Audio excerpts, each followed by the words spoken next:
ஆயுஷ் பெண் மருத்துவரின் ஹிஜாபை பீகார் முதலமைச்சர் நிதிஷ்குமார் கழற்றியது சர்ச்சையை ஏற்படுத்தியுள்ள நிலையில் இந்த வேலையே வேண்டாம் என்ற முடிவை எடுத்துள்ள மருத்துவர் பீகாரையை காலி செய்துவிட்டு கிளம்பியுள்ளார். சமீபத்தில் பீகார் முதலமைச்சர் திரு நிதிஷ்குமார் அவர்கள் ஒரு நிகழ்ச்சியில் பரிசு வழங்கும் போது ஒரு இஸ்லாமிய பெண்மணியின் ஹிஜாபை கை வச்சு அவங்க முகத்திலிருந்து நீக்கிறார்.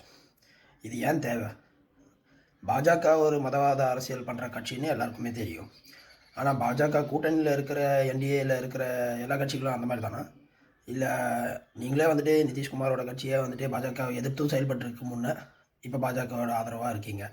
பாஜக ஆதரவு ஆனதும் உங்களுடைய இஸ்லாமியர்களை குறித்தும் கிறிஸ்தவர்களை குறித்தும் உங்களோட நிலைப்பாடில் ஏதாவது மாற்றம் இருக்குதுங்களா? இது எந்த விதத்தில் ஒரு தேவையான ஒரு விஷயன்றது எனக்கு புரியல. அதுவும் முதலமைச்சராக இருக்கிற ஒருத்தர் இந்த மாதிரி ஒரு செயல் செய்யணுமா அப்படின்றது அது அவங்களோட இஸ்லாமிய சமூகத்தையே ஒரு கொச்சைப்படுத்துகிற ஒரு விதமாக தான் இருக்குது. இது வன்மையாக கண்டிக்கத்தக்கது.